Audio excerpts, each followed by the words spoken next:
woke up this morning, feels like the birds are chirping a little louder. Feels like the sunshine is just a little bit brighter.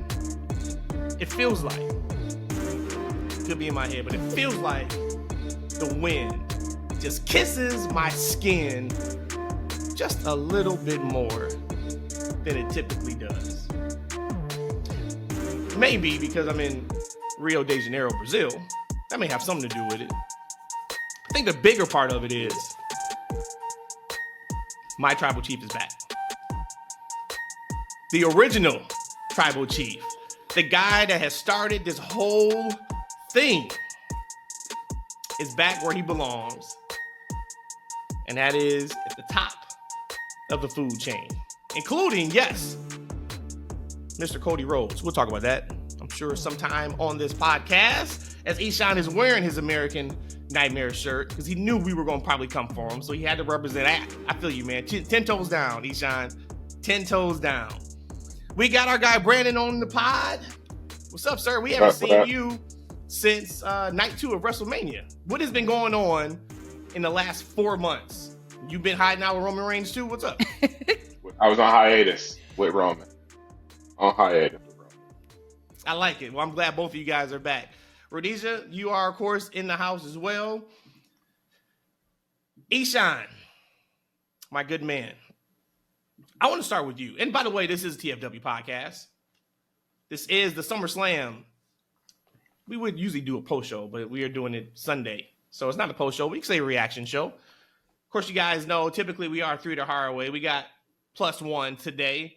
But I want to start with Eshaun because I just want your thoughts and your reactions and your opinions on the main event. You already know how we give it up, the 3 of us.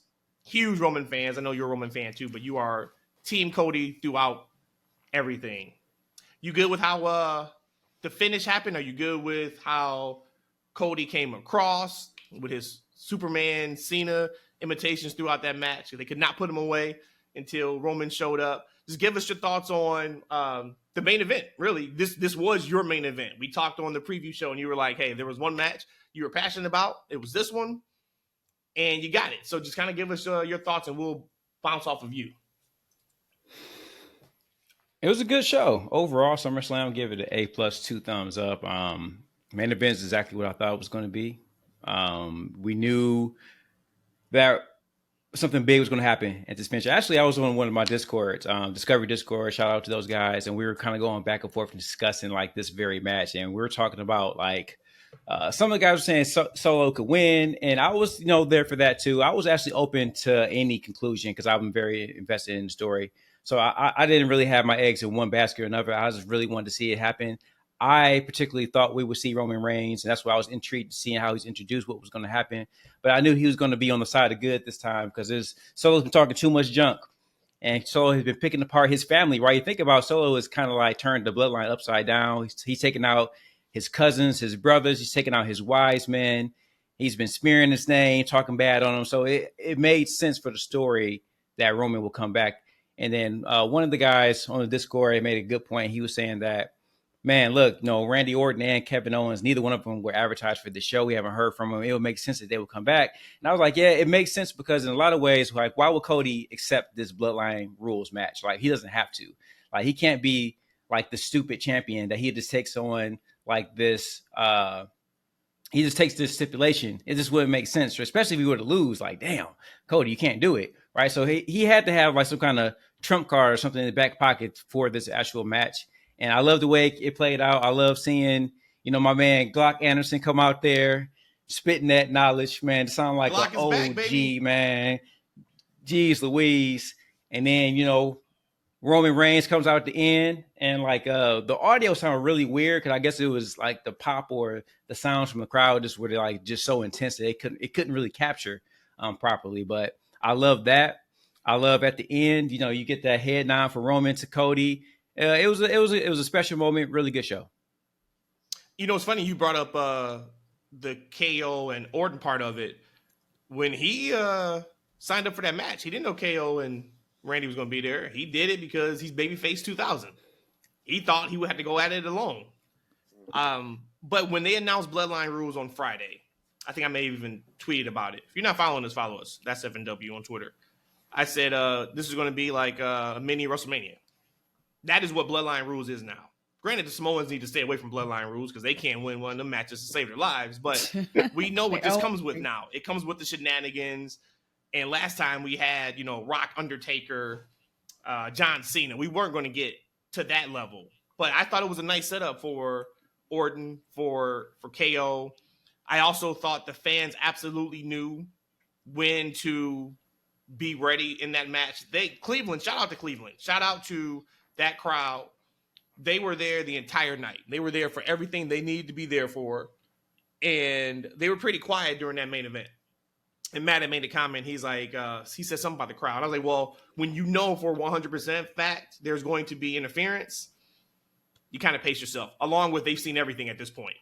Anything they wanted to see, they've seen outside of Roman Reigns at that particular moment. But when it was time for them to get there, they got there. There were some rumors, of course, of Jimmy Uso returning. Didn't get that. The crowd started the yeet chants when the Bloodline first interfered. We didn't get that. You can't give that away. That has to be a story told on television with Roman and Jay. We just don't. This ain't microwave, and we just throw that out there.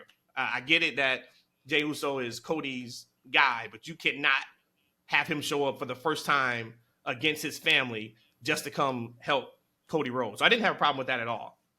What I kind of want to talk about too, Brandon and Rhodesia, is the match. The match itself. What did you guys think of Solo's first main event spot on the PLE pay-per-view? And where did that match hold up with everything else we saw on SummerSlam? I'll let you go, Rhodesia. Did it hold up to everything on SummerSlam? I'm going to still probably say no up until the very end, just because SummerSlam had a really good feel to it. Like, it felt like a mini WrestleMania. And I hate to compare it like that, but that's what it felt like. It felt like a big fight when you're in a stadium. So you have 60,000 people there. But that was not my main event anyways. We kind of already talked about what was my main event I was looking forward to. But I don't think it kind of was the best match on the card up until the end. But Solo being in position, I felt like, because he was always the mini tribal chief, he never really got the full oomph. And that's kind of probably why I felt around the way of, I didn't want Roman coming back right away either, because I felt like maybe I was still missing something from Solo. Y'all brought out good points. He annihilated Jimmy. Well, he took out everybody. He even took out the wise man. Sorry, I heard noises in here.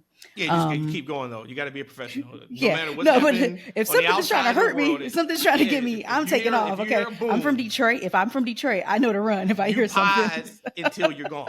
That is just how it goes. Sell it. Just a quick pause. I'm sure y'all seen it, man. I had never seen anything like that. You guys remember Destiny Child back in the day? I think they were on when Michelle fell. When Michelle fell, yes, and like she fell so horribly, right? And Kelly and Beyonce, they just kept it moving. They just kept moving like it ain't even happen. Because like Michelle she broke her ass, right? And they just kept it. But my bad. Please continue. No, I'll take that and be unprofessional if my life is at stake. So, anyways, let's get back to it. So, I think maybe that's probably why I felt like I didn't want Roman to come back right away or at that moment, because I felt like Solo still needed to show more of him being an alpha dog. But y'all brought up good points. There's really nothing left that Solo could have done to get Roman to come back. So Solo being in his first main event spot like that, I think it was okay. But again, you look at whose shadow he's in. But I know that it wasn't anything like, yes, he's absolutely the man. And if at this point Solo and Roman go at each other, I know without any stretch of imagination, Solo can't be Roman. And that's where I felt like when that happened, that I would have thought that they would be a little closer neck to neck. But again, we're talking about a god and a pawn. So, but hopefully I answered your question. I thought the match was fine. We got Super Cody, which is kind of interesting. Solo, I think, holds up as a big heel pretty nicely, especially going into SummerSlam. He's kind of annihilated everybody out of the original bloodline and kind of taken it over. Going back to your point about the bloodline need to stay away from bloodline rules match, I would agree. And Cody even mentioned it in the presser where he said like, these are my matches. He's like, I don't He was have talking the that shit, wasn't he? yeah. He was like, I don't have the authority to order them, but I dominate them. So I thought the interference from the Tonga Boys was okay, kind of underwhelming. But it was nice when KO and Randy came out to help. I would have liked maybe, I guess, Longa Toa, Longa Tonga to kind of appear, but it's fine. Roman came out at the right time. It appears Cody couldn't have done it without Roman, so Cody is he should. Is he He's indebted? He's indebted. He's indebted to Roman Reigns. Is he in debt to Roman Reigns? I'm gonna say no right this second, just because though, when he came out, they both were laid out. It'd be different if Cody was about to get pinned and then Roman came out. So no, he's not in debt to him, not yet. He's in debt to him. Cody should. You know what he should have been singing this morning? "Never Would Have Made It" by Marvin Sapp this morning. Let's go. Eshaun, how you feel about that, Eshaun? Terrible. Hey, know real what? quick, can I say this? I gotta um, say this real quick though. I was kind of in and out of the. There's no kind of. I was in and out of the main event. Oh, don't I worry, felt we'll like get to you. I felt like Yeah, a don't straight drug addict. I really Hey, don't worry, did. we will get to you. Um, If it was up to Anyways, Rhodesia, we would have potted last night, right? Rhodesia had the nerve to tell me, man, you ain't even heard this story yet, or Brandon. So a few days ago, we were trying to go back and forth about like, all right, we got this long travel day. Like, when do we pod for SummerSlam? Because we never said we were going to do a post show, but supporters of the pod knew we would give it up at some point, either Saturday night or Sunday. I'm like, shit, man. Like, I need to have my energy for the show. Like, I can't come in super jet lagged and not bring it for, the second or third biggest show of the year. This little fucker had the nerve to say to her, out of her lips, in her mouth, well, we'll just do it. And, like, it'd be great. I'm like, Rhodesia, you don't fucking watch the shows when you get sleep. When you're not traveling halfway across the world. Do you really expect that you are going to bring the said energy you need? Are you going to be able to watch the show? Oh, I'm going to be fine. Rhodesia, they went to the main event, and she's like, wait, Braun Breaker and Sami Zayn, that match got canceled? Matt was like, Mom, no. That match happened second on the show. She was like, oh, what was I doing? He was like, you probably were playing games. She's like, no, I was ordering food. Shout out to her. She did order food. I was about to say, don't do that. Yeah, and it's it's all hard to in. order. It's all in Yeah. Portuguese too. It was really hard. So, but shout out to her. She's been working on her Good on Portuguese you for every single day for like the Portuguese. last 30, 40 days or so, like minutes at a time and such. But then we get to the main event. Some things happening, and I'm not getting like no reaction from Rhodesia. She's sitting to my right. And I'm like, she's got to be asleep. She must be asleep. And I hit her like she was in the submission mode. I grabbed her arm and I put it up in the air, and that thing dropped heavy. I was like, oh, shit, she's out. You did She it to is me. out. She is knocked out. Oh, yeah. Me and Matt look at each other. Roman comes out. Damian Priest. Look, Roman comes out. Matt pops, right? Rhodesia's like, shh, shh, shh. I wanted to say, well, at least he's watching the damn show, Rhodesia. So anything that Rhodesia said about the actual match, throw it out. She don't know. She can talk about when Roman came out. No, that's what I from when talked Roman about. came That's out that's exactly. to the You end, go back and listen. when we That's all I got said. Cody's arm being raised, she got you. But to that main event, I No, gotta wait, watch it before you again. go, Matt. Before you go, though, what I wanted to say was I did see with Tangaloa doing Tangaloa things. Hey, man, at this point, it's got That's his gimmick now. It's Yeah, gotta that's be. his gimmick now. Yeah. That gotta be it. I'm sorry. Go I ahead. told Matt. y'all he was rough, man. I told y'all that. Literally. I told y'all when I said he rough. He a wild boy. And allegedly, we were told, hey, he got a concussion. That's why he hit. What's today's excuse? KO Last and night's the- excuse. That's why he hit KO. We fisted Or he hit him. his brother in the head on that nut shot. He had a concussion when he hit his head. Hit the okay. I knew he didn't have a concussion, but I let that one ride. Last night, your job is to take this man and put him right into the corner. Lord. His back should hit the turnbuckle. Flush. Lord. Boom. Flush. With intensity. My man went to the ropes. I think he thought it was an Irish whip. God bless. But what I was going to say about that match, I got to watch it again because I was impressed with Solo's mannerisms. I was impressed with the verbiage coming out of his mouth against Cody. Yep. Cody gave him a ton, like I knew he would. That was Cody's job. Cody's job was try to make him look like $1 million. And I don't think he did it. I don't think Solo did it. Mm-hmm. I think, and that's okay, right? If we look at where he debuted in the main roster 2 years ago, actually this month in September coming up. So the trajectory he's on is tremendous, but I could feel a difference, significant difference in that match compared to Cody's other matches since he's been champion. Hell, since he's probably been back. And it felt different of any other match on that show. If this wasn't a setup for Roman Reigns to come back, granted we don't even have this match. I get that. But if this was not a setup for Roman to come back, that match was way out of place as the main event. And it's not a knock. Once again, he is a young guy, but damn, could you feel the energy shift though when like Jacob Fatu came in? And that's not Jacob's spot to have yet. I get that. But when you look at, hey, who's going to be that guy 3, 4, 5, 6 years? I don't know. I don't think it's Solo. And that's okay. He doesn't have to be a main eventer, right? Like Umaga wasn't a main eventer. Rikishi wasn't a main eventer. Brock's a main eventer. Roman's a main eventer. We'll see what Jacob turns to. But that was what I was kind of really looking forward to in that match from just bell to bell outside of who was going to return and who was going to interfere was, all right, where does Solo, where is he at on the trajectory line? And I don't think he's any bigger or better than he was going into it. And that's, I guess for me, it's incomplete. I'll be interested to see like what their thoughts are. They probably aren't looking at it as deep as we are because it's probably like, hey, he served his purpose. For right now, he's a supporting actor. If you look at it from a movie perspective, he's not the leading man. And now Roman's back. So Roman's going to be able to help him in regards to carrying segments and things of that nature. We'll see what, War Games looks like. But I wanted your guys' thoughts because I could tell a difference for sure when that match is going on compared to everything else on the card. Well, the way that Solo reacted at the end, it definitely ain't bring him to even a higher light. He pretty much thrown a full grown adult tantrum out there. And I can't wait to see all the GIFs and memes that come out with that. But he did not show any type of top dogness at all. Which was planned. So then I mean, it tells me that, like you said, that maybe he did serve his purpose at this point.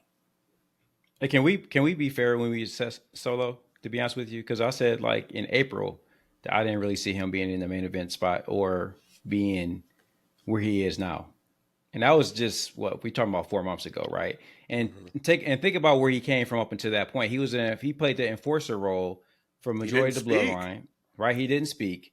Think about where he was in NXT. He wasn't the main guy there, like right. That was he was there Mello, so quick. That was an incomplete. Braun, right? Like and everything he did there, you can't really. If you look at his run, it wasn't really super spectacular. So where he's come from a character standpoint in the matter of 4 months is pretty tremendous.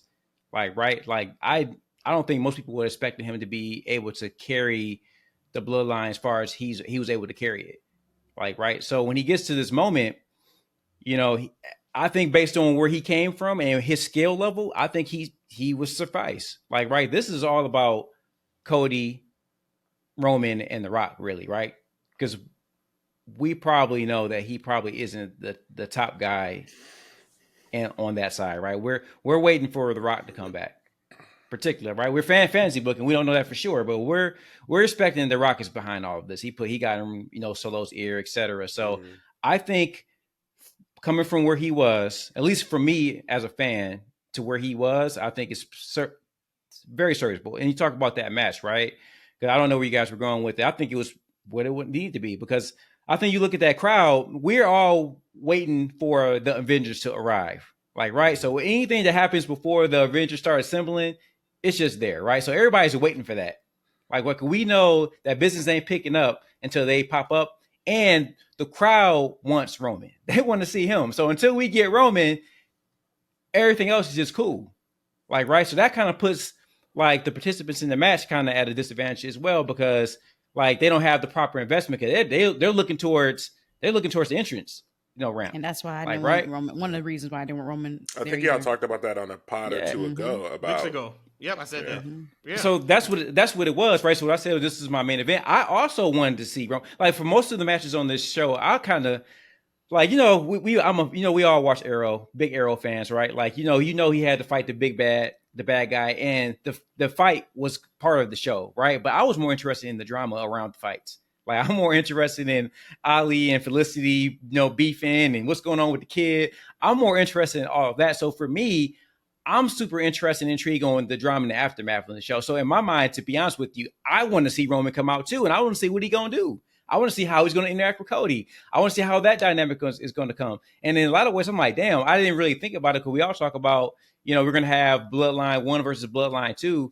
But, I was a big fan of the Mega Powers back in the day. When Hulk Hogan and Randy Savage united, I mean, that was great. You know what I'm saying? The superpowers back in NWA, when Nikita Koloff and Dusty Rhodes got together after feuding for years, right? That was intriguing. Now I'm like, oh shit, maybe I do want to see Rhodey and Cody together against like some big bad guys, right? Like Batman and Superman together. Wody? I might want to see that. Name them a tag team. You can't just skip over that. Did you say Wody? Did you call Yeah, them? I thought it was the internet, but I guess you did say that. I don't. Hey, I'm going with it. I don't think so, but maybe I said it, man, because I'm hype on coffee. Hey, we need to get we gonna get some sponsors pretty soon. But I'm drinking this amazing dose. Caffeine is coffee is a mushroom based coffee, really great. And I got some zero sugar sweetener up in there. Don't drink sugar. Yeah. Just forget the sugar. Yeah. Forget zero sugar. Just go no sugar. Let's talk about it. It's too bitter. Let's talk about the sugar. 22 minutes in. No, Let's talk about the 22 sugar? minutes Oh. in. Roman Reigns' return. Looking fine. You look older than me. And I love it. I love that mature look. He can now say that he is a tribal chief. So if it ever comes down to him and Rock, he looks like an older man now. And it's great. It's okay. It's not like an old man. He's just an older man now. Yeah, but that's crazy to look aged in 4 months. I think But he's done his great He's come in. leaner. He's done his great come in too. That's what you know what? Yeah, he has a different look about him, which I was happy about, just because he should have had something different. But Roman has looked, I wouldn't say old, he's looked grizzled for a while, but that's added to his character. I think Right. he's lost weight, yeah. so it's making his face look thinner. You know that Yeah, he's lost. He doesn't put the color in his beard, so he lets the grays go out. He looks like a That's grizzled. what I love. He looks like a needs some grizzled gray guy. hair. He looks like, if any fans of video games, he looks like Kratos from God of War toward the end. You know what I mean? Like he looks like he's been through some stuff. Still looks great. Still looks incredible. yes. But you can look at his face I and love tell that. oh, he's got some battle scars. You know what I'm saying? In the best way possible. And sure. gotta remix to the music. I gotta hear it again to know exactly what I think. But off first listen, I love thought it. that too. Yep. Off first listen, I love it. Well, that was you can't thought play God the in the song universe. for 2.5 minutes before you walk out. You ain't champ no more, right? So we gotta remix Exactly. the music just a little bit. That was a concern for me. Like when he came back, I was like, his entrance music is meant to like pose and like be grandioso for a minute or two before you get to the ring. So that was my concern, but they did it right. I Hey, thought it was real just quick. the guy universe looking out for me, because it took me time to wake up. So when I heard it, dum dum dum dum dum dum dum, it took me like, oh whoa, that's Roman. Hold on, but I had to wake up fully. I thought it was just for me, so I guess I was wrong. Hey, just a quick pause on the show. Hey, Matt and Rhodesia, you guys got to find out how other rich people get good internet. You know what I'm saying? Because like it don't matter if y'all in Brazil or Chicago, we still have the same issues. Other rich people got good internet. Y'all need to get on the connection and figure it out. Well, I'm not going to Right, manifest they that I'm rich. not rich. I'm not going to They don't manifest waste that I'm money not on rich. internet. Our but- internet is fantastic. Is that what it is? Because the audio is perfect, the video is going to be perfect. So listeners of the pod and watchers of the pod have no idea what you're talking about. Our internet is perfect. So gotta stick to it. I really enjoyed how it played out. If I wanted to nitpick, I could say it was a little anticlimactic. That's me nitpicking, just because I think even on the preview show, I'm like, hey, double down, Roman comes out, who does he hit? And that was kind of how it played out. But it was sped up though. Like Roman intentions were clear when he got him Yeah. out. Yeah. As soon as he slid in 70% that up that ring. walkway, when he started Yep. jogging, he knew exactly what he was going to do, Mhm. and that was lay Solo out. I did not expect the smirk though to I Cody, didn't and you either. could take that smirk a couple different ways. I know Cody on the Yeah. press conference stated they got to do it again a third time, and then Yeah. of course my mind started going when he said that, and I'm like, damn, is that the next move? Do we do Roman and Cody 3 at one of the next big PLEs, and then that's what takes the Bloodline story to that next level? That's when we get 2.0 versus 1.0, because now they So got a lot of different ways to go about it. You think there's a possible world that we will see Cody Roman 3 before Cody Rock? Yes, I think don't that think is so. at this point maybe a significant possibility for Cody to make that comment at the press conference that, hey, I know 3's coming. I don't know He when said it's that? coming, but I know 3's Okay. coming. And then when you look at what that would set up, because if the story is I'm coming back to reclaim what I never lost, because Cody also said that too, like this man he more than deserves a rematch. He's been champ for 4 years, and he kind of lost some Fugazi type stuff. Like, I'm here for it. So they want to tell that story. What's more likely? They fight again at Royal Rumble, or Roman wins Royal Rumble? Roman wouldn't be in the Rumble. I think I Roman feel Roman's beyond the Rumble. Well, not even beyond it, but I think Roman is completely going to be out of the championship bubble, outside of it being Cody and the Bloodline, if that makes sense. So, like, he won't be in the Rumble because that's taking the spot away from somebody else. He's not about the championship. I think he's about the belt that Cody holds that shows that he's a tribal chief, that et cetera, et cetera. So I think that's the story that they can go with. And then at that is the case, and that's the point. If the Bloodline interferes, which it would be interesting though to see, like, that means Cody will be up 2-1 on him. But if Bloodline interferes and leave him laying, and now he's got to get Jay involved, he's got to get Sammy involved, they could just flip it. We were looking at it like, hey, War Games November is going to be Bloodline 2.0 versus Bloodline 1.0. That still may be the case, but it may be a pit stop somewhere for Roman and Cody first, and then we get that at Survivor Series. I see where you're going. I just don't agree with the timing So of it. I Bad feel like Blood. I think that's Bad Blood. Man, Okay, blood. that's You just said October. that 'cause it's in Atlanta. Yeah, that's cool though. My birthday weekend. Anybody can send me birthday gifts if they like. But I just feel like, just like my argument with Brock Roman this whole time, if we're going to get the end of an era between Roman and Cody, I can't have it at just some random blood and guts. Well, not blood and guts, Bad Blood. I need to have it like at a Mania, at a Royal Rumble. I mean, that's me personally. I just can't. If we're going to get the end of that, I can. But I get what you're going. I like how the trajectory of it. I just wouldn't want it at Berlin or Bad Blood. Let me tell you, like, here's the thing about my guy Cody, which I love about him. He's a great politician. Like, that's true. Say Cody reminds you of a politician. He has a lot of ways. He knows how to say things. I love, like, QT Marshall was talking You about. put it out there so it can happen. No. I love how QT Marshall mentioned in an interview because people said, like, Cody Rhodes talked about AEW recently, right? And some fans was like, oh, Cody Rhodes shouldn't have talked about AEW. QT was like, well, people should stop asking about AEW. Like, right? He has to answer the question. He did a great job of actually answering the question, but while being completely respectful, right? So Cody Rhodes is still arguably, if one or two of the most popular wrestlers in the world of wrestling right now. Currently, the other one is Roman Reigns, right? So what better way to appease, those fans, right? To say, hey, you know what? Roman Reigns, he deserves a shot. And, whenever he wants one, he can get one, right? Like, he's making those fans and those people very happy. Correct? He's acknowledging Roman Reigns and saying that, hey, he deserves a shot. I think he's just appeasing to the fans. That's what he does. I don't think, if you look at the storyline, like, Roman Reigns has to get his house in order. And he only has a select amount of appearances. Now, if he's going to come back and he's going to appear on, weekly SmackDowns, that's one thing. We maybe can have that pit stop, but we know in actuality, he's going to come around for a couple weeks and he's going to show up and not show up and things of that nature. He has a lot of there's a lot of meat in the bone. What's going on with Solo and the rest of that bloodline, then eventually with The Rock, for him to pit stop with Cody at any point in time. It seemed like that will kind of that build to that isn't something that you can skip over and you can just do for like a month or in a couple of weeks. That's something they got to kind of that's something you build towards. That ain't something you just do a pit stop for, right? So where the story's going, it doesn't make sense right now. Will we get it? Absolutely going to get a Rock Cody 3. But I don't think we need to do it right now because there's a lot of story to tell on these shows. And like I said, they have nonstop wrestling all year long. So they got another Mania they can build towards for the next year. Do we know how long Roman's supposed to be wrestling? Like this last contract he resigned, do we know how long it's for? No, we would never know that. Do Not we, until it needs do to be we, known. He ain't going nowhere, and he'll resign as needed. And when he resigns, why would I? Hey, look, no. In all respects to Roman, I get it. Like, right?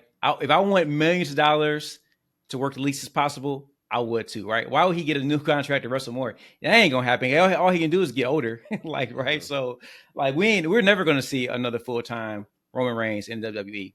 Well, now what I do think, Rhodesia, they may be on dates, right? So I think Brock's. Actually, I know it. They're set up for appearances, and then there can be money added for more appearances. Like there was a run that Brock had where I think he showed up 4 or 5 more times than what was in his contract, and they gave him more money. Mm-hmm. Like so, Roman's on a per appearance. If you think about last year, he was there for the build to SummerSlam. He wasn't here for the build to SummerSlam. So if you're looking at just dates to dates, he probably has at least 6 or 7 dates right now that he has in the bank that they can use toward the back half of the year that wasn't there last year. No, my point was just the whole, because I like your trajectory of the storytelling. I just don't like the timing of it.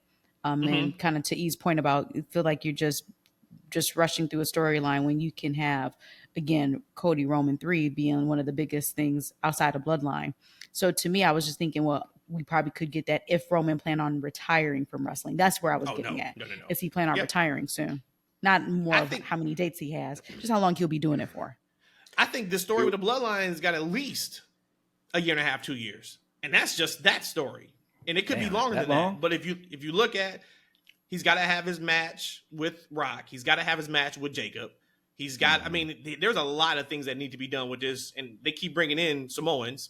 So who knows and what Longa's not there yet. Yeah, this ain't done yet. We might need to bring in Longa sooner than later, right? Based on what we saw with Jacob last night. Yeah. Yeah, word is Triple H said that he was banged up. Him and Logan Paul was banged up. I don't know if I think he's hurt. I wonder if this is the perfect way, if need be, if you need to write him off for a little bit, but he just won the tag title, so I'm not sure about that. But when I first saw it and just his reaction, I was like, okay, this is what they're going to do so him and Roman don't touch it. Because if Jacob doesn't hurt himself there, Roman would have to Superman punch him or Spearman. That's another thing you don't give up. They've protected Jacob way too much to have Roman just kind of plow through him or have him plow through Roman on his first day. So that was kind of my thoughts on it. I hope it was that just too. done to protect I hope that too. Yeah. So you said H says he was banged up. That was his. Yeah, he said a little banged up. Yeah, he said him and Logan were a little banged up. He was gonna go and find out, how bad, but he's hoping it's not too bad. But yeah, he was banged up. I'm hoping that's the case. Quick question: Do any of y'all have any insight into how they develop stories in WWE? Like when they develop them, are they saying, "All right, this storyline is going to run for at least a year," or "We're going to do this for 3 months and kind of see how it goes"? Any insight on that? I think it depends on what story it is. So, like the Bloodline story, there's not an end date. There wasn't an end date, but it was, hey, these are the layers to it. Because at one point, it was legit. I mean, hell, remember, Roman was supposed to lose to Cody at WrestleMania 39. Mm-hmm. And they said, a couple, I think maybe it's been a week before, like, no, we need to keep it for one more year. So, and we had some great stuff happen here. Yeah, we also had some stuff that you're like, damn, what is taking so long right now? What are we doing here? But then a lot of like your normal regular stories are mapped out to finish at a particular spot, right? Yeah. Like I am sure, which we can talk about next, Dom and Liv, when Rhea got hurt, it was okay. North Star is SummerSlam, and we'll have Dom turn on Rhea. So everything else in between that, now we got to make sure that our writers, our producers are there, and it makes perfect sense of what we're doing. But we know that this is going to end at SummerSlam, and it's going to begin the next night. Hey Matt, you remember back in the day they said Dirty Vince, he used to know the main events of WrestleMania the year before. Yeah. And then work your way back. And that's also different Yep. too, right? Because we had only 4 pay-per-views back then, if that. You know, we had SummerSlam, Survivor Series, which Survivor Series was more of just a counteract to WCW, so that wasn't even really a big show years ago. You had the Rumble, so that was easy to do. All right, you know, who are our top guys? Okay, what's the feud? All right, now just work our way backwards. Now with how many incredible shows, and Triple H brought it up again on the press conference, you know, just the content. He's like, look, you know, we almost went 4 hours. We had 7 matches. I think Sean Ross asked him, like, hey, is this the last year we're going to get a 1 year or 1 night SummerSlam? He's like, I think so. He's like, but don't hold me to it. But he's like, you know, think about it. We had 7 matches. We almost went 4 hours. So much more we could have done. But then now you're talking about a 12-hour show, 8-hour show. And he's like, you know, but you got to give content to Raw. You got to have major content for SmackDown. Because those folks who's, you know, Netflix, USA, they spending a pretty penny. And we can't just have jobber matches. No, I'm saying that. Oh, okay. And but that's why he's the word jobber. Content. I know that that's fake news. There, you gotta have that. We don't use jobber no more. So yeah. So Dominic did it, guys. So proud of my brother. So proud of my guy. So proud of the young legend. I've been talking for weeks on this platform about how Liv was the best side piece ever, and she needs to be the main because she treated that man with respect. She hooked my man up with food, with video games. Boys dripped in gold, and she throwing that thing at him. Rhea ain't never done that. Rhea treated him like a kid. Rhea disrespected him as much as possible. Rhea thought it was a joke that he wasn't getting no loving from her. No, not Liv. I think Dom figured that out, and my man came to his senses. And now Judgment Day is no more for the most part. I can't wait till Monday. But what you guys think about Liv, Dom, and Rhea? I thought it was incredible. Not the fantasies of it. I'm saying no. I thought it played out perfectly. Like it wasn't super obvious when the chair went into the ring that it was for Liv to finish. You know, it was expected that Rhea was gonna do what she do with the distraction, and it was gonna be 1, 2, 3 over. I like the heel version of Dom. I like the smirk he makes, like when he's showing, like, yeah, I did that. I thought it was perfect. I think he played Rhea perfectly in regards to showcasing his love for her the week before or 2 weeks before and having Liv storm out of there only to, you know, screw her over. I thought it was great. The match between them was great as well, not just the drama. Rhea popping her shoulder back into place is nuts. But I thought it was dope. I thought they went. I thought they delivered a really big match, and I thought it was a great way to open the show. I was kind of in and out of that match too, but I kind of got the this is just the fact. That's why Matt said, you know, we could have still went last night because I don't have anything to bring this morning. So even after some sleep, I'm still not bringing it. But I still like to know when from what they're gonna tell us. When did Dom take Liv? Yeah, like is it like after she had her tantrum and pretty much keyed his car and all that stuff, and he realized, oh my gosh, she did do all this for me, or was this always a setup to begin with? I like to hear kind of that story to it. But again, this is what we talked about. Yeah, Liv, her whole reign so far has been about another guy, but the story behind it, I'm still excited to see now what's next. So even after Dom turned on Rhea, I am excited to see what we're going to hear next on when did Dom finally say, okay, yep, Liv, you my girl. So I'm excited to see that. It felt like the whole chair piece, you're right. Same thing. Like, I'm like, oh, he's about to turn now. But then I'm like, no, you're right. And that's when they said on commentary, no, if Rhea uses the chair, the match ends in the DQ, she loses her title. Dom is such an uplifting boyfriend. I was so proud of him at that moment. And then he got me. But great storytelling. I think the story that they tell has been a narrative y'all been talking on the pod from Matt. Like, she's done this X, Y, and Z for me. She's looked out for my boys. Excuse me. She lets me be a man. Like, she's not on top. I'm on top in this relationship. Like, that kind of thing. Mm-hmm. Mm-hmm. I just want to know when did he realize that? First time he slid I in. can tell you when I realized it. Slid in what?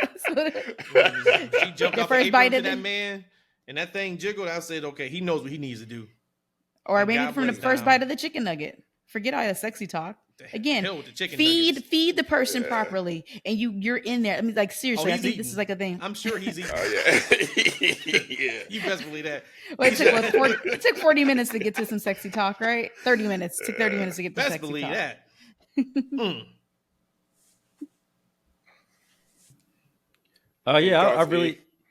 Yeah, I'll just wait for you guys to finish up. Yeah, I really thought it was a good show. Good match, I should say. Like we talked about it, like that. I wasn't really interested in the match itself. I was interested in the drama. I was waiting for the finish because I want to see the finish and what was going to happen and how that was going to happen. I'm actually very intrigued. I think Raw's going to be very interesting and it's going to be noteworthy. We got a lot of storylines that we got to get to, and this was one of the biggest ones, right? And we talked about it. I felt like all along that Dom and Liv have been kind of in on it for some time. Like I felt like there was a lot of melodrama with Liv and her little backstage skits. It just seemed really weird that she was this poor of an actress. I'm like, man, she gotta be faking it, right? And so when they're having this match, and then it started happening towards the end. So when that chair flew in, I'm like, damn, is he starting the shenanigans already? And then when it started ending up the way it ended up, I'm like, okay, yeah, this is the shenanigans is starting to happen. And by the way, like you can tell that, Rhea on her time away, she got in really good shape. I think this is the first time you've actually seen her. Because I would imagine her stomach's always been flat, but you see her now, she's showing the stomach and everything. And, she went from like the Saudi gear, where, she was covered from head to toe. That was almost like her normal ring attire for a long time, right? She had kind of the arms out. But now, she got the shorts and, now she's showing off the stomach. You can tell she's like in amazing shape, right? So she came out of this looking straight phenomenal. Liv looks like Liv. So Dominic, man, look, he's some type of dude, man. He able to catch him. He able to catch him really good. But the story that they're telling with Dominic and Liv, I'm very interested to see Rhea's response. I'm definitely very interested to see, Liv and Dominic together talking about why they did what they did. And is the crowd going to allow Dominic to talk and say his piece? Because, the Boo Bird is going to be back for his ass. Turn on their beloved, Rhea that way. The who's going to be back for his ass? The Boo Birds. Boo Birds. Oh, Boo Birds. Okay. That Like, boy, Yeah, he ain't gonna be able to talk for another boy. Year. You have to do some pre-tapes. Yeah. He gonna need to do some pre-tapes. Yeah. So we ain't gonna be able to hear anything he gonna say. Hell yeah, they had to. He had to go to the. Even if they do a backstage segment, like we ain't gonna be able to hear that. They're gonna have to just re-release that, lower the volume so they can hear what he got to say. Yeah, really, really good, man. Like the drama around that show. I'm sorry, I keep saying show. That match is phenomenal. Well, I mean the show too, right? Like I had put a tweet out at the end of the PLE pay-per-view, and I just said that like nights like SummerSlam are why we watch what we watch, why we invest our time in pro wrestling. And there's different types of pro wrestling. But when you look at just everything they paid off, you talked about like how you are kind of like the drama guy. Like, okay, matches, cool, but let me get to what's the story. Like, and that is what wrestling has always been built on. It's always been built on stories. Yes, you got to have the physicality in the ring, 100%. And you got to be able to work in the ring, 100%. But at the end of the day, it's about the stories. And think about what they paid off last night. They paid everything off. Even if you maybe didn't agree with it, you got to pay off. And you got to pay off to the point of you're excited. We have 4 title changes. We have 4 title changes. There was nothing that was huge. done last night, that you look at and say, man, I don't really care what's next. So, maybe for E, you hated Money in the Bank. You had to get through that. Maybe for me, it's like, damn, we shouldn't have been playing games, and Brian Breaker should have won that IC title at the first go round. But we got there. And we got there in a bigger moment. And we got there taking another 30 days up for us to get to the next thing. So I don't know where that show ranks for me. But I know when I look back at it, and I look at what happened with Judgment Day, I look at what happened with Cody, I look at the return of Roman Reigns, I look at LA Knight finally getting his championship. I look at Gunther. A new champ. I look at Nia. I look at Bayley. Like everything that was done is you're just like, this was good stuff. It was fantastic. And what I really enjoyed, now talking like legit real life stuff, which I thought was just so damn cool, was Rhea and Dom being able to walk to the ring for the last time, maybe ever. Mhm. Right? Who knows what it looks like in the future of face heel and things of that nature, but Rhea was very instrumental in getting Dom over. Thank you. Judgment Day was, I said that before. but Rhea was instrumental, and we know how close they got in their Judgment Day run. So for them to be able to go out there in front of almost 60,000 people to perform and be together one last time before we got to split in this storyline, and now we got to hate each other. I just thought that's really cool. Like, that's the kind of stuff that, like, for me, it gives me the goosebumps, where I'm just like, man, that's fucking awesome. That makes me want to cry. Jeez. Their romance is now over. I'm telling you, I think Rhea used to put it down on Dom. I really do. Back in the day, they're not together no more. This proves it back in the day. Also, what may put tears in our eyes when I checked X just now, Twitter, Jacob was in a walking boot after SummerSlam. Damn. So, Damn. whatever they had planned, I guess the good thing is you can move things around, right? Like, we know we weren't getting Roman and Jacob next PLE, but you hate to see that. So did they just switch the tag titles to Tama and Cyclops? And that's the thing. Yeah, you could, right? Because I'm sure the story doesn't matter. Yeah. The story itself is not going to matter that Jacob is a tag team champion. Yeah. But who knows? It's only a walking boot. Anybody who watches sports and football knows that a lot of these guys are in walking boots on Monday and they only filled on Sunday. So Which is crazy. Yep. maybe it's not that bad, but let's hope it's Shoot me up, Doc. You hope it's not a break, right? Hope it's exactly. not a break. Yep. Anything else on Rhea and Liv before we move on? Hey, let's move from this right to the next match. Because I told you guys on the preview show, I was like, well, depending on what happens in this match, and something had to happen, right? Because I couldn't see a world where Rhea beat Liv and the story would continue.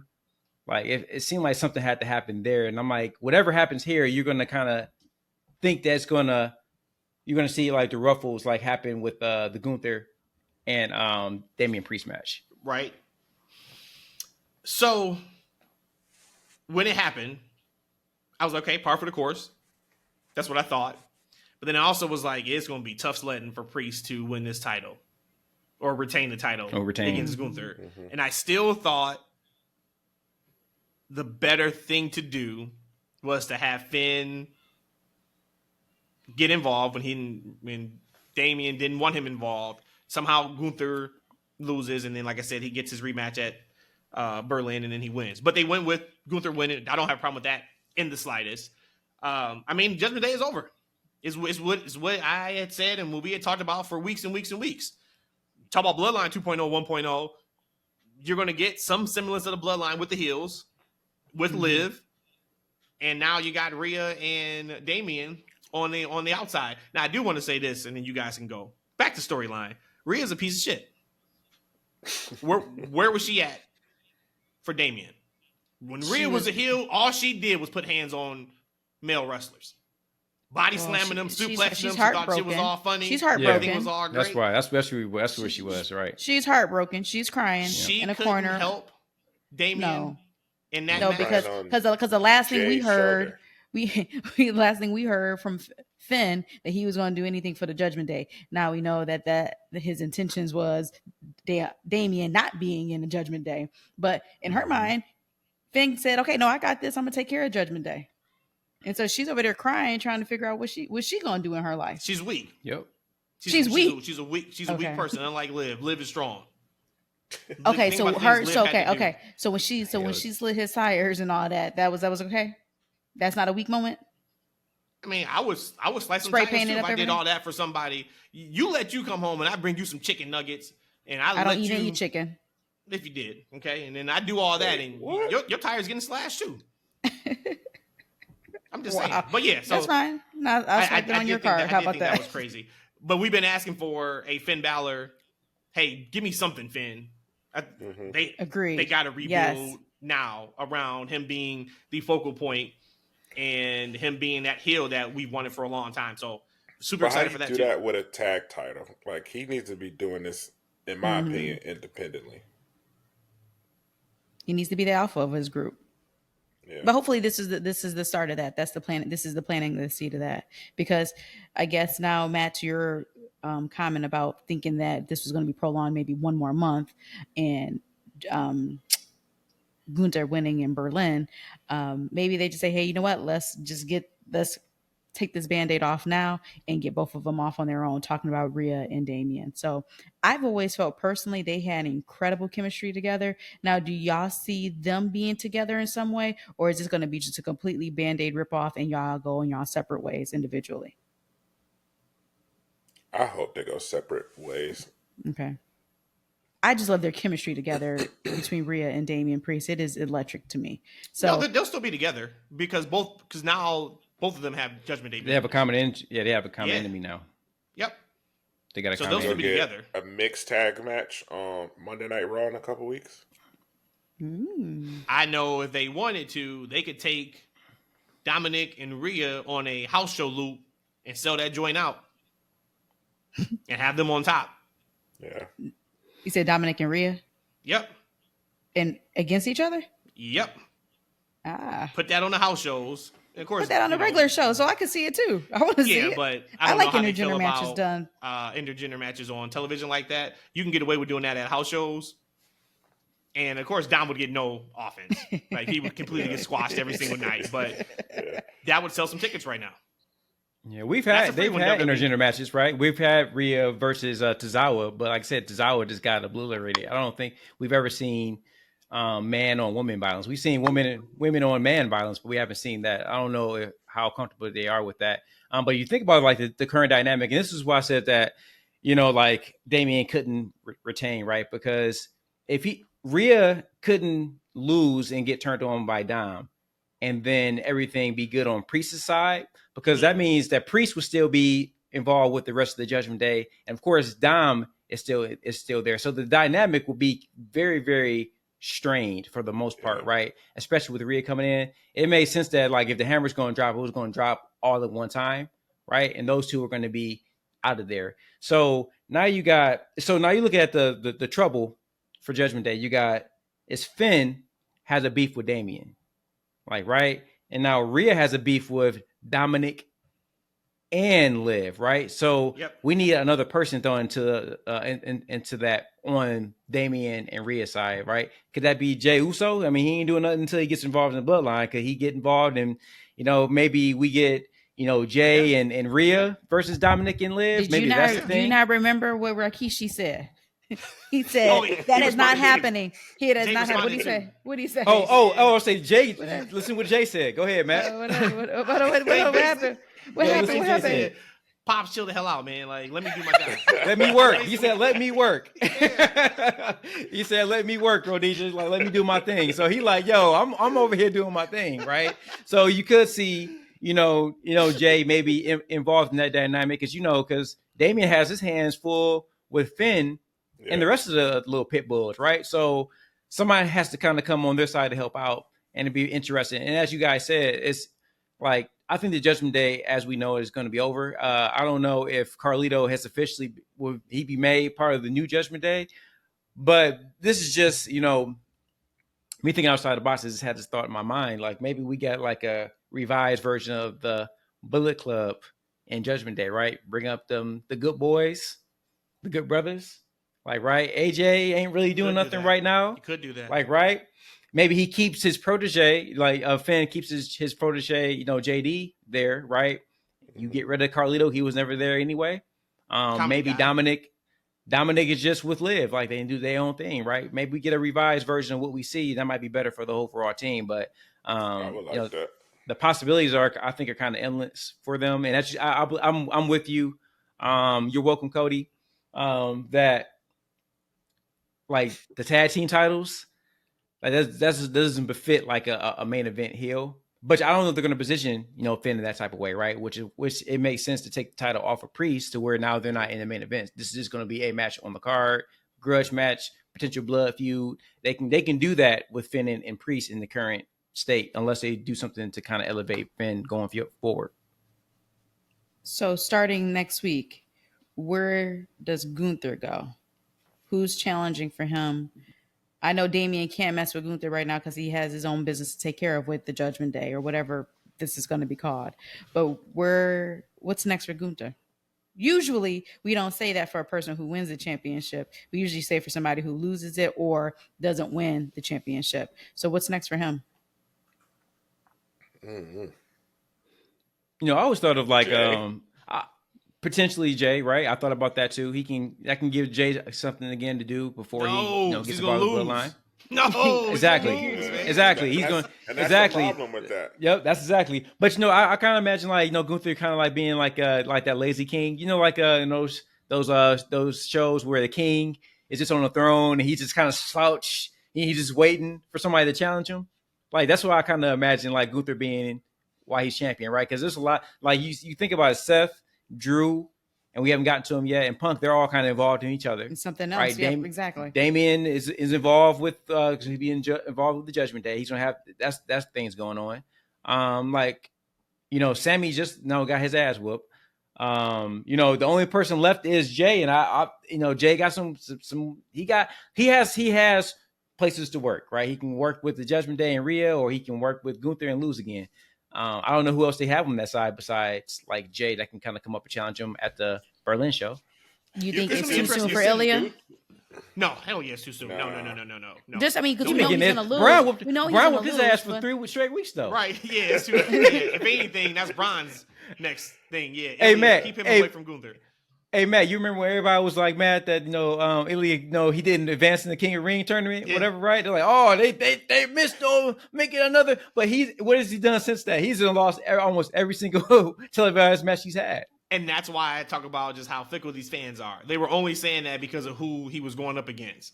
Because nobody has a problem with Brian laying him out 3 weeks in a row, to your point. Which they Nobody say should. anything. But yeah, too soon for Ilya, because I think that can be a main event match for them down the line where Ilya can beat Gunther. So don't touch that yet. Okay. Drew could be a possibility, but then the problem is Gunther is not going to have a reign for only 30 days.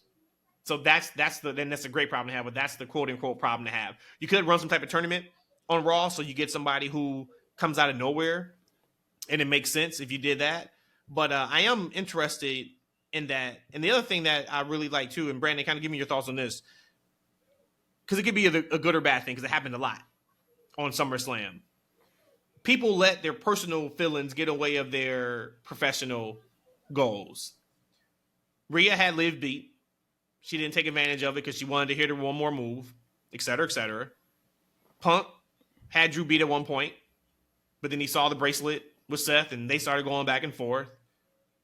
Damien didn't get choked out. He wakes up, and the first thing he does is try to grab Finn Balor instead of going after Gunther. It was a over and over scenario, and I personally enjoyed it because it didn't make them look. It made them look stupid, but it was a reason behind it. It was, we've all been somewhere where you maybe act out of your typical thought process or your personality because of anger or because of love or because of happiness. Passion. And that happened a lot. And I thought that was tremendous. Did that come across to you either as like overly good or overly wrong? I thought it was overly good. I thought it was extremely interesting in the Drew and CM Punk match because Drew's been the one who's been letting his emotions get the best of him and making poor decisions for months. And then at the excuse me, at the quickest opportunity, it happened the same for CM Punk. So I thought it was done in a great way in each of those settings, but especially within the match for Punk and Drew. Let's talk about it. It's human nature, though, too, Matt. This is all human nature, and mainly in like the Finn and Damien side of things. Like you said, you got choked out the first time and didn't lose. like for real. Like, why are you thinking about Finn? But I guess it goes back to no. There's just a line you don't cross. And you again, Damien's a guy who grew up in tough times. He had a code. Fuck a title. You violated the code. I need to come for you. And again, that's probably the first thing he could think of coming when his oxygen got back in his brain. But it's human nature. We know we were in a new era of WWE because the product is great. But we know we're in a new area of WWE when Punk, who has not wrestled a singles match in WWE TV for a decade and loses his first match. Mm. Woo. On paper, that should never happen as a top babyface. But it makes all the sense in the world with the story and who was involved and the Seth Rollins of it all. That is tremendous. We wouldn't have gotten that before. We would have gotten Punk winning and then some shenanigans right after the match to shit on Punk winning. So Punk shouldn't have won in the first place. And then we transitioned to the storyline that should have happened for the ending of the match. I thought it was tremendous. I loved it. Kudos to everybody involved to knowing what the right move was, down to Drew McIntyre having his foot on Punk's chest and raising his arm with the bracelet. Egos to the side on this one. I thought it was great. Yeah, really good match. I mean, this is another one. Most of these matches, I didn't have a dog in the fight. Like I was just okay. I'm gonna let them entertain me. I trust whatever way they want to go. Because they could have went with Punk winning, right, or they could have went with Drew winning. Like in long as they, and I trust that they would have told the story that it would all tied up and it would have made sense. Because you know that this was the end of this feud. This is still the beginning. I don't know if this is in the middle, right? Especially once we get Seth involved in there from a physicality standpoint. But yeah, really good match. And it made a ton of sense. Now, you know, CM Punk has a reason to chase, continue to chase Drew. He got a reason to come for Seth, right? So like that dynamic is in play, right? Because they had some beef. And now you definitely know that Seth's coming for CM Punk. He had that sloppy ass go to sleep. Oh like my God, that, I said it too. I was like, that's trash. That's why I said Kenta's go to sleep is better. Man, like so. I don't know, Kenta. He had some He was roughing WWE with his for some reason, but yeah, I mean, it all made sense from a story perspective. You like again, Raw is going to be very interesting to see the follow up on these shows. Brandon, like, is Seth going to call out Punk? Is Punk going to call out Drew? When we continue to see the same thing, like it's going to be very interesting. But Drew stands tall. He doesn't have a reason to come out to do it. He'd already done took out Punk. He already done beat him. He kept the man's bracelet. Hey, let me tell y'all something, man. It's wild, Brandon, that me and you beefing. I take one of your belongings and I pull it out of my drawers, right, in front of you, and put it on my wrist, man. Like, look, like Drew was all types of wild for what he did at that pay-per-view. I think what would be interesting is if CM Punk is an antagonizer for however long against Drew and Seth. Like on the post show, Drew was like, "Oh yeah, we're done," and I think we all know that that's not done. But he was like, "Yeah, we're done. I embarrassed him. I beat him. Blah blah blah." I think what would be interesting is if Drew somehow turns his attention to Gunther. Whenever they do have that match, Punk returns or interferes like usual, but he also has his beef. With Seth. At some point, we get a triple threat, right?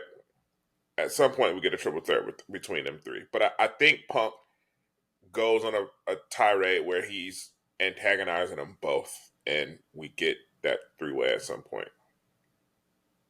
I think Seth officiated the match very well. I thought that because, this was my main event that I was looking forward to. I wanted to see how it looked when they first got their hands on each other.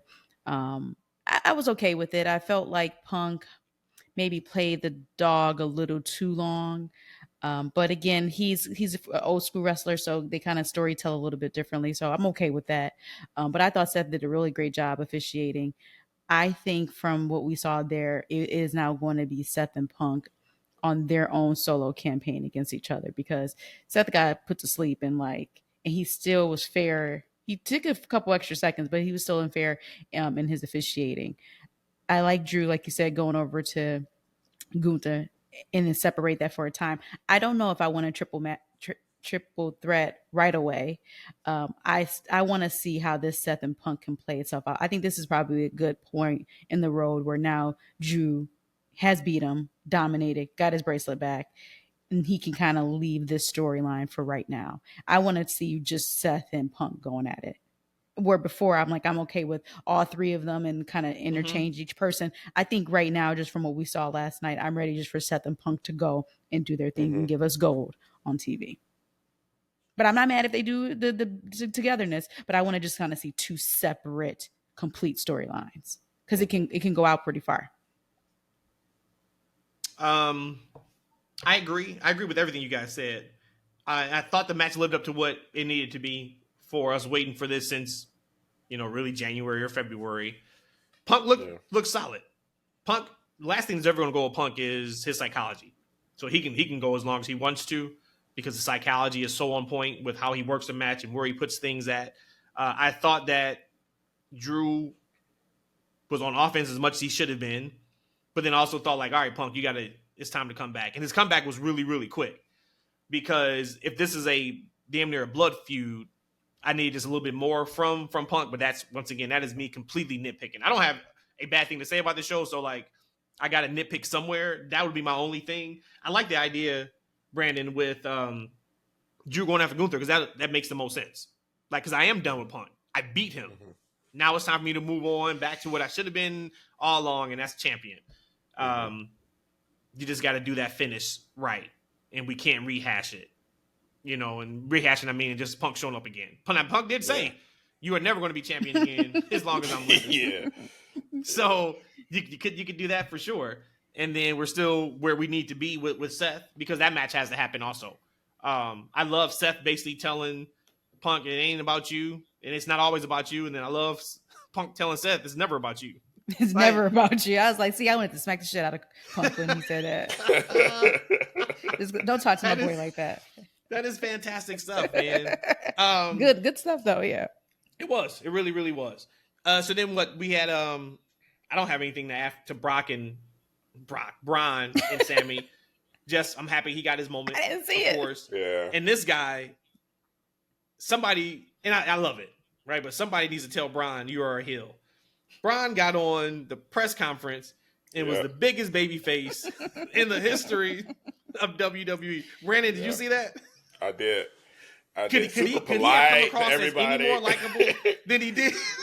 Like, shared a great moment with my dad and my uncle. Like, he was baby facing. Put over Sami Zayn. He's like, look, we just need to stop and talk about Sami Zayn. I was like, yo, Ron, we love it, man. I appreciate you, but no, dude, you need to be coming out here talking about I did what I needed to do. These old guys need to step aside for the new generation. I'm leading the charge. That's what I wanted to hear from Brian. Brian was like, look, for a second. I know this whole thing is play, but I just need to talk about how great Sami Zayn is in the ring. He really set me up to succeed out here and to have my dad and my uncle in the crowd. We shared a moment, and moments like this doesn't really come, this is special.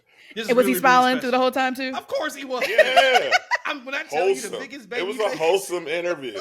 It's the best interview I ever heard. He had to get that off. But it's great though. Like that's the fun part. Once again, that is the fun part of this whole thing is being able to see that, being able to see Nia. When she came out, I knew she was winning the championship. A lot of times wrestlers will have that emotion on their face and they carry it to the ring. If you guys didn't go back and watch it, and you can see the emotion and tan on her face. No, I don't. Hey, look. I said Nia heard the stories, and there was no black folks on SummerSlam. Oh, She's gosh. like, I got y'all. I'm gonna go get super duper tan, and even just from the clips, they're gonna think I'm a black woman. So we appreciate that. We appreciate you, Nia. Thanks, Nia. But yeah, she wore it on her face when she came to the ring. Once again, well deserved, man. Like y'all know how much we've been propping her up on this pod over the last year. I'm still going to say it. I don't think I've ever seen anybody who has turned the corner like she has. When she left WWE the first time, she was an afterthought, and I don't think anybody cared that she was gone. Respectfully. And she came back, and she has hit home run after home run after home run. So just the tenacity, the fight that she has shown, the entertainment she's given, she's nailed it every single time out there. So Bayley's run was like Damien's to me. Yeah, like I've been put on X. Like anybody who says Damien's run was great the entire way through, you're lying. Like you are lying, and I'm fine with that. If you want to lie for the positive, that's cool. At least you're not a hater. But his last month was really, really good. Bayley was the same way. Bailey had a few weeks of spurts, but her run was more about the moment at WrestleMania and putting the stamp on beating Damage Control. And it was kind of like, that's it. Now everything she did in her run was to help somebody else. People got over more after interacting with her. But for her, like from a personal perspective or a selfish perspective, the run was not what it could have been. But if it's not about her, and evidently it was not, then I guess it's all good. Yeah. Yeah. Really quick, how soon does Tiffany turn on Nia, and will it be a better turn than Mariah May on Toni Storm? Ooh. Will it be a better turn? No. Although both is heavily predicted that it's going to be, but I think Mariah May and Toni Storm, I thought that was an incredible situation, especially how she beat her with the shoe. So I thought that was perfection. For me personally. How soon? I think Nia is going to be champion for a while. So I don't know if I want, but by law, right? Money in the Bank is in June.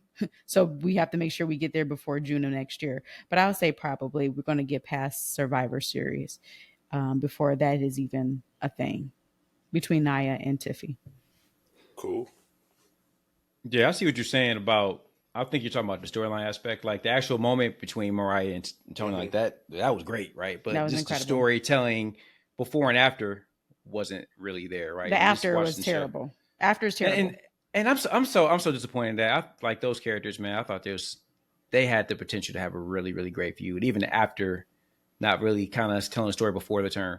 But to that point, I trust that the WWE would do a better job of telling a story that eventually lead to making that turn more memorable before and after. They like so far. This is what we talk. Well, at least for me as a fan, like the stories coming in and out of this show are like tremendous, right? That's what I'm intrigued at. So I trust that they're going to have something like really good for them. But just to talk about Nia, and you mentioned Matt, like, hey, there's somebody else that had a bigger turnaround. Maybe Drew, like, right? Because like back when he left the company. And he was in a 3-man band. Like no one saw this Drew that we see today, right? He left, he got fired, came back, and like totally turned his career around. Physically, the way he looks. Great call. But I would say that for me personally, I'm gonna say Nia because like man, I did not like Nia. Like I did not want to see her on my TV. I hated seeing her promos back in the day. When they brought her back, I'm like, why did they bring this girl back? Like now I got to see the rerun of her in bad matches and bad segments and bad interviews. I got to see more of that. But she totally made me a fan. Like I am a super fan of her now. I think she's phenomenal. Every time I see her on the screen, she screams a charisma. She screams it. I actually like her matches now. Just for me as a fan, like I don't think there's ever been another person where I've gone from like, hey, I don't want to see this person on my TV to go from, hey, I need to see them on my TV as much as I can. So for me personally, there hasn't been another person that's turned my fandom around. So now he's done a great job. And going back to Bailey, like man, I was telling y'all before she even got the championship, I'm like, man, look, it ain't it. And you called it since day one on this one. Yeah. And again, it was just how they presented her. It's how they presented her in her journey to get the championship. And then they were giving her time. She was given time and opportunity. It just wasn't there. And just putting the title around her, it just wasn't there. But at the same time, though, I don't know if they put her in a position to really shine champion. She reminded me of that old school Dirty Vince champion, where they gave someone a championship just to give them a championship, and they didn't make them a focal point of that division or show. Like, right? I don't think she ever was really the focal point in the women's division on SmackDown as a champion. She was getting her ass whooped a lot, and she was in meaningless tag matches. Right? I don't think they put her in a position to shine. So it kind of makes you think that, okay, like we're just giving her like an award, like, right? But we're not, we're going to focus and make you important. And I think that does her a disservice if that was the case, because that's what it seemed like it was. And that's why I would say between Priest and Bailey, I feel like Bailey's championship run was less memorable than Damien's. I'll take Damien's over what they did with Bailey. Yeah. I mean, Damien heated up for like the last 3-4 weeks, and that makes all the difference in the world. And although his run was lackluster, what he got out of that last month is going to catapult him into a much better trajectory going forward. I don't know that you can say the same for Bailey. I would imagine they'll do the right thing by her. That's the hope, but we know what the future is for Damian and what's next. There's no clue of what's going to happen next with Bailey. Yeah, 100%. That's a great call about how Priest is set up. He's definitely set up more for success now, no matter how that run looks like, right? He is more over and more cared about from everybody than he was the night he cashed in at WrestleMania. So if you just looked at, hey, where was he 4 months ago to now, you take out everything that's actually happened. You just look at probably the metrics and just from a character standpoint and the reaction he's getting from the fans, and you just say, all right, for the April 6th, this is where he was, and August 4th. And you see that trajectory all the way through the roof. You're like, all right, so whatever happened during that time is all good. I just wish he could have got another 30 days because even the match was great with him and Gunther, which I didn't expect it not to be. But it was that his cleanest title defense. Yes, and that right there, Brandon, I'm like, the match had no issues. Like every match before that has some type of, spotch or something that went wrong in the match where it's like, damn, Damien, just give him one clean match. He gets his clean match and then he loses. Once again, that's nitpicking. And at least he bloodied up Gunther though, so we got some visuals on that too. So again, you got to see some dominance from Damien. So I was okay with that. I wanted Damien to win just because what he was giving us, but again, I'm okay with it. Completely okay with it. I want to talk about the Nia thing real quick and Bailey. Yeah, real quick before you go back to Nia. Inside baseball piece. Just when I talk about slowing down and utilizing what you're given, Gunther did something that was tremendous. His chest is bleeding, wiping up blood. Yep. And he hears a reaction from the crowd. I think they also were doing some other things too. They started getting kind of restless in this match, and he looks at the big screen and he sees the shot of him. Instead of getting up and going to his next spot, he sits back and he lets the camera take in his blood and his facial expressions. He slows down for a second. Then he touches it, he rubs it, then he gets up. And that is just all I talk about and that comes with time, I'm sure. But when I get so angry at certain things that I watch, and I'm just like, fuck, man, we just move too fast. We run for the next thing to the next thing. Slow down and make these moments happen. That added something to that match. What about when he took the blood and smeared it on his face and his hair? In his hair, same thing, right? Like, yeah. That adds to it. And I know I'm sorry, Roddy, I know you want to go real quick, but no, go. Like I'm here for Damien. I think he turned himself around in the last couple of matches, but Gunther. Like the ring general, like you gotta give him props for what he did in that match. Like just from his psychology, what he was doing, like just like little small things. Like he really brought out the I think the best out of Damien, and I think their styles really complement each other. I think kudos to Gunther for being the ring general, quote unquote, right? No pun intended. And this man was on the outs with Vince. I'm sorry that I bring it up all the time because there is just certain people you shouldn't miss on. And I'll be interested to see what Keith Lee decides to do. I know he had some health issues, but I'll be. We got the contract talks on the docket for weeks, man. We got to get into it, bro. Yeah, like we got maybe let's start the show next one with the contract talks. Yep. So let's do that. But there's certain people who are unmistakable and should be slam dunks, can't misses. Gunther Walter was that person, and Vince didn't like him for whatever reason. And you look at where he's at now, and I think, Rhodesia, you may have asked what's next for Gunther. We don't have to answer it, but the question is going to be, who beats Gunther and for how long? Yeah. Like, Gunther went 2 years without losing his IC title. Am I supposed to expect now that he's going to lose this belt in the next 6 months? Hell no, he's not losing the belt to the 6 months. Let me say one thing, and Rhodesia, I want you to go and give your thoughts. Two things. I got to get this off my chest. Fuck Vince forever.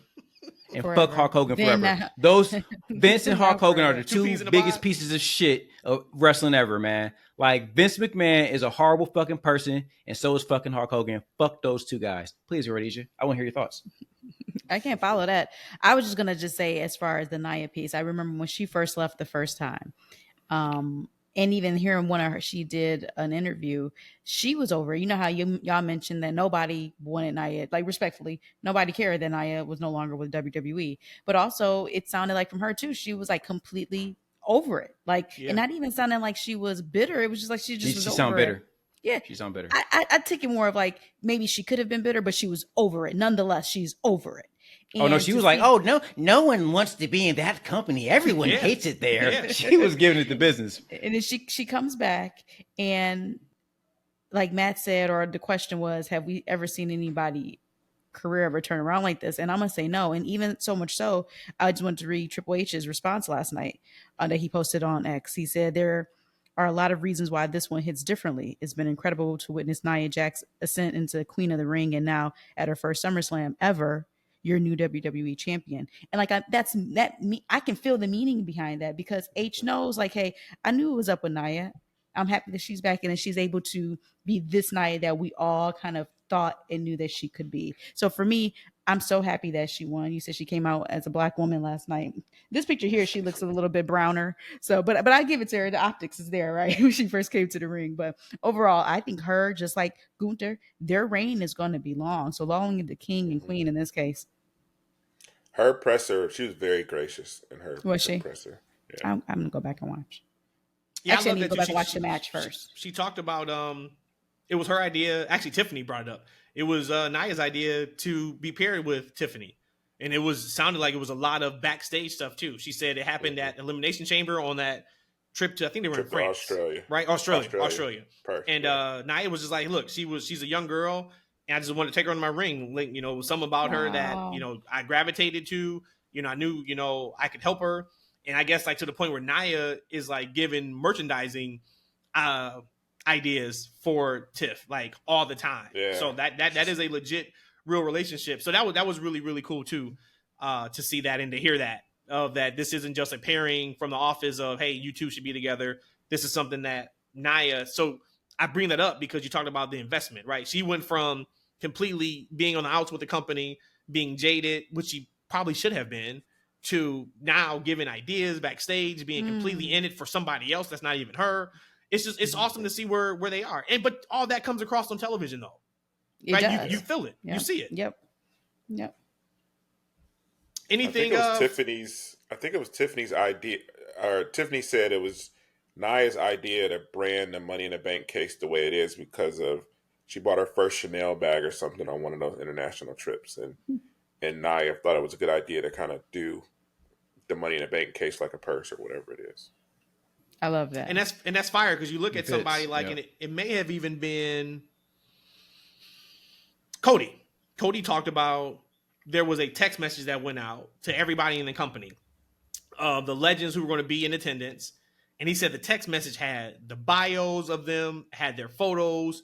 So the young kids would know, like, hey, that is Kevin Nash. This is what he's done. When you see him, go shake his hand and say thanks, or whatever that is. That's dope. That's a tremendous nice touch. for somebody like Tiffany Carmelo. Stratton, who I don't know how much she used to watch back in the day, but for Nia to have been around the business for longer than her, to give her ideas and say, man, you know what would work? You know what would be pretty cool if you did this. Something that maybe she just wouldn't think of. Like, think about Braun Breaker, the ideas that Roman has probably given him or Heyman has probably given him, because they're so young in the business, they don't know that, hey, go back and watch said person. Go pull it up on Peacock and just watch a couple of their promos and matches. Like, you remind me a lot of, see what you can take from them. Look at Punk being there. I told Rhodesia, Punk was side by side with Shawn Michaels at the NXT tryout 2 days ago. Punk's in it now. I've said it before. I think Punk's end game, even if he doesn't know it, is to be deeply entrenched in NXT once he is done working in ring in WWE. But when you have those type of minds of people who it's a collaborative effort, they want to be there, their ideas are appreciated, they're listened to, that place has got to be a pretty tremendous spot to be at now compared to East Point when Vince was running it just 3-4 years ago, and all we ever heard was people are walking around on eggshells. They're scared to breathe because they'll get fired and then there's nowhere for them to go. Completely different. Can you imagine being a young wrestler and having somebody like CM Punk want to give you advice and you think that you don't need his advice, that you know more and don't need the advice from somebody. Hey, we're not gonna who's been in throw. We're business not gonna for 20 throw. We gotta throw. years. Hey, he AEW didn't. in He the didn't bus say like that. where or what. Because But that's I where didn't say where or what.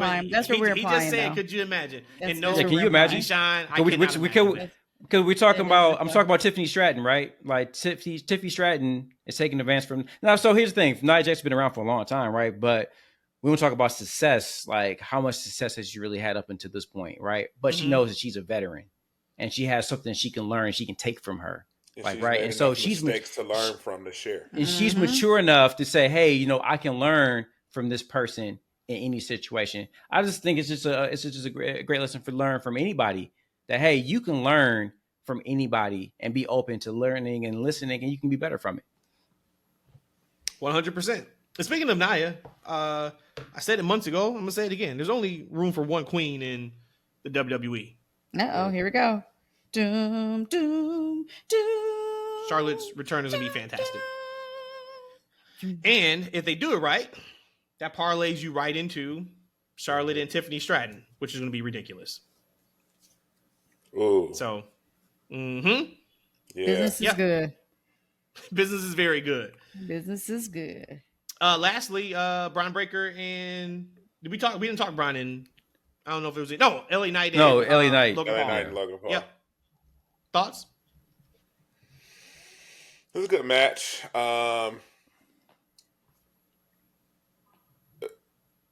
LA Knight struggled with that window before walking out, trying to break that window on the door.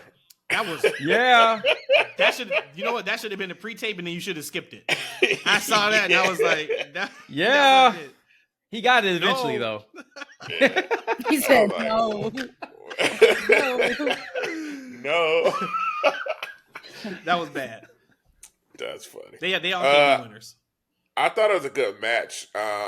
It was interesting seeing Logan Paul wrestle in a little bit of a slower paced match in comparison to all the high flyers that he's kind of dealt with, like Ricochet and a few other people.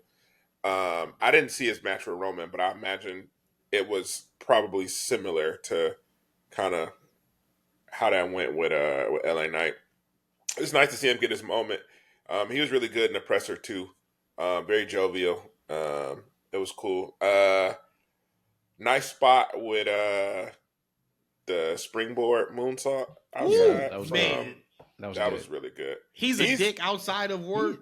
I was just about but to say that. Like a lot of people hate him, but You like watch wrestling him and fans, you're just like you gotta Yeah. respect how much time he put. Like you don't do that kind of stuff unless you put in the time and the Yeah. effort to do it, right? Like I don't think I've ever seen that move done exactly that way. yeah, that was And it was gracefully done dangerous. too. It was Yeah, gracefully done like- too. yeah, I agree. I think I told y'all in the text it was weird him coming out with Machine Gun Kelly. Like I know Machine Gun Kelly's from Cleveland, but I don't know that he's that big. And Cameron was like, "Who's that?" I was like, Like, who is you? Who is you? Who is you? "Nobody important, son." But yeah, that is tremendous. but yeah. No, Machine Gun had a little bit of a run though. We had a little bit of a run in music. I don't know. I wasn't running with him. I can tell you that. Yeah, he's not part of. We're not in the demo. Yeah, Well, he- I well, agree. No, I I- agree. I ain't gonna hate on the kid. I ain't gonna hate on the kid when he was a rapper. When he first came out, I did like his music. I thought he could flow. I still think he can flow now, but I think he's like a heavy rock star now. So and that's just not the type of music I typically listen to. So he's not. I don't Again, I'm not in his know. demo. That's what I mean. Yeah, he's always I'm been a not in his mixture of demo. that. Yeah, Yeah, that's but what- his you rap know. style, I his know rap he had a skills, he little can beef flow. with Eminem, and that's it. And I Oh. never even heard this song. So See, I would listen to him, and I'm gonna say MSJ, whatever his name is. I listened to him even years before that thing with him, Eminem. you know what Actually, I know most it was a about him? WrestleMania. I hear the voices in the air. I hear it loud and clear, telling Okay. me to listen Okay, you killing it. as the world turns. Boom, boom, boom. So yeah, that's when he was on WWE WrestleMania, whatever WrestleMania that was. That's when I started listening to him, and he could flow. The most I know about him is his wife or girlfriend. I don't know Are if they they're married together or not. still? See, Yeah, I can't. Okay, I okay. don't know about the personal stuff though, but I will say in the match though, my only nitpick. Actually, well, it's not a big. It's a big pick. I hate that kind of stuff, man. Like when at the end when Logan Paul got the Nux from whatever his name is, MGK, whatever his name is, right? He's MJG. I kept the Machine Gun Kelly, right? when he got the Nux from Texas. Kelly, right? Texas And then he boy. hit him square in the face. Right now, this move, right? Like even in the game 2K, like you hit somebody with them Nux, man, they out. He hit LA Knight square in the face. Boom! Like he got a knockout punch. He's a straight boxer. He hit him with brass knucks. LA Knight straight up no-sold the brass knuck shot.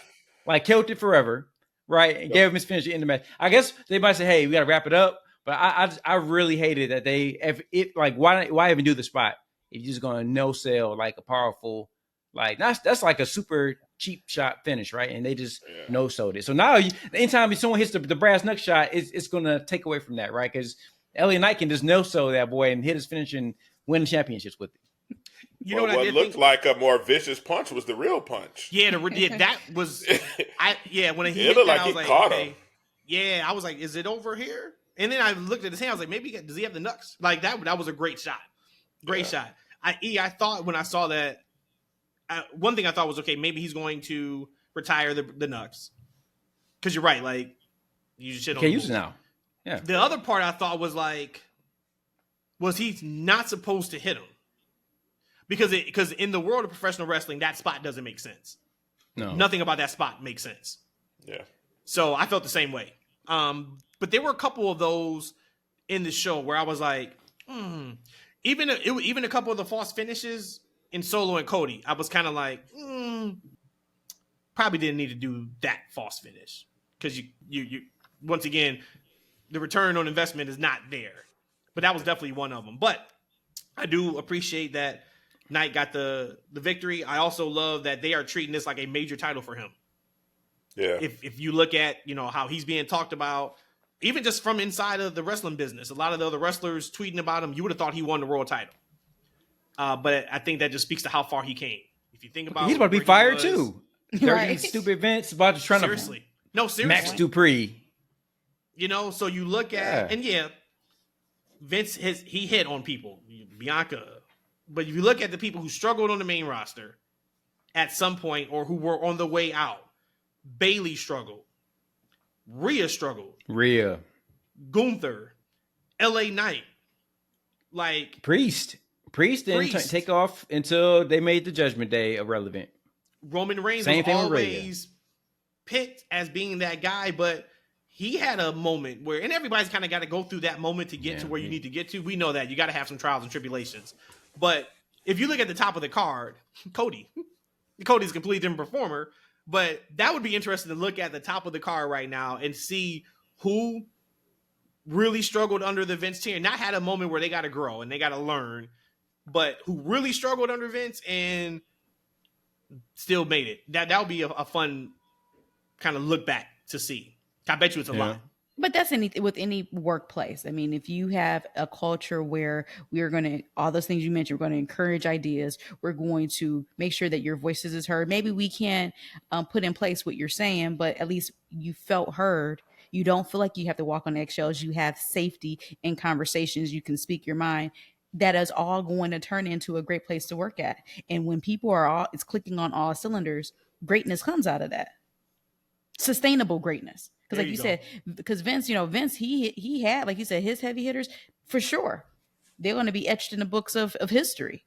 But some of the other people that you, like LA Knight, I'm saying in particular, because he's been in the game for so long, why was he even the Maxim guy anyways? Like, why? Because he was too old. Exactly. Yep. But the point is, you had something that was so important. You had this mind here who had the experience of going through all of this. There's a way that you can bring him into it and utilize him the proper way. And you know what, Rhodesia? Like, if I really truly think this, if Vince McMahon wasn't creative and Triple H wasn't creative, Adam Cole would be in WWE. He'd be under contract because Vince wanted to make this dude a manager. Oh hell yeah! Right? Because he's a little like guy. if and this is maybe another conversation we could bring. Keith Lee's manager too. Oh, bro, Keith Lee's manager. Yeah, and maybe we could bring back You're Welcome Cody for another topic we can talk about. But if you didn't look like Roman Reigns or Cody Rhodes when he dyed his hair blonde, like, right? I bet that's what it was for Vince, because Vince wasn't a Cody guy, right? I bet when Cody turned his hair blonde, you're like, "Jeez, this guy's a star." You didn't look like Roman Reigns or Cody with blonde hair, you got no love from him. Thank God we are where we are now. Yeah. Because they are rolling right now. Triple H made a comment also that if you think or if you're impressed by what we're doing now, wait till what you see in the future. Some to that effect. And he was also asked about Stephanie too, which if we all saw Stephanie, she looks tremendous.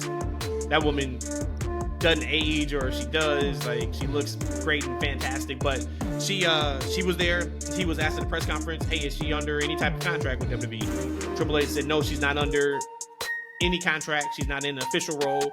But he did make a comment about how much he loves this, and he said, when I'm sitting there booking this thing on the couch, she is right there with me, getting excited. She better get some royalties. And that's tremendous. Once again, when you talk about someone that we know, she left. She left the company and was asked to come back when everything was happening, and then left again.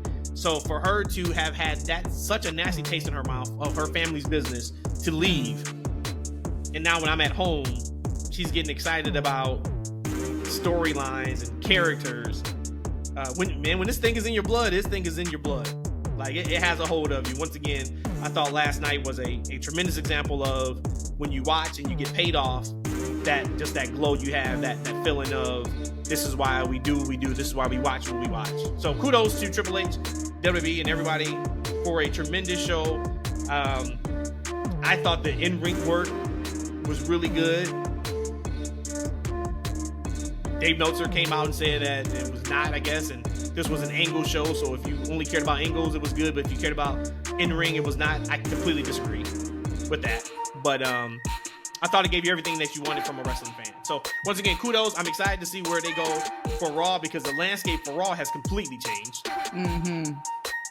And SmackDown hasn't I think completely it's changed. I feel like it's changed. But it's too, a seismic shift Yeah. on SmackDown now, with Roman being back and Cody being done, you would think, for the foreseeable future with the bloodline, and where does that leave him with Randy Orton, et cetera, et cetera. So super excited for it. Brandon, thank you for being on the show, my good man. We appreciate you.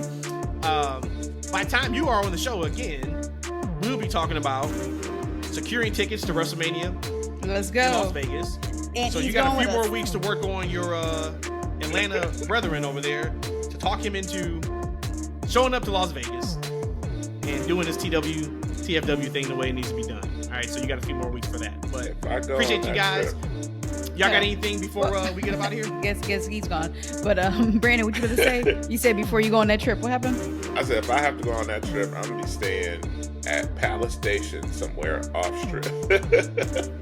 Don't matter where you stay, as long as you in the area. I hear you. You make a pallet on the floor in our room. Done. Ask for a couple more blankets. Ask for a couple more blankets. Good to go. All right, y'all, we out of here. Appreciate you guys. Love you guys. You guys know where to find us. That's FNW on Twitter. That's FNW on Instagram. That's Freakin' Wrestling on YouTube. And he's back just to say peace. What a piece of crap this guy is. And He's gone gonna again. get it. Talk to He you said guys bye. on Thursday. Peace.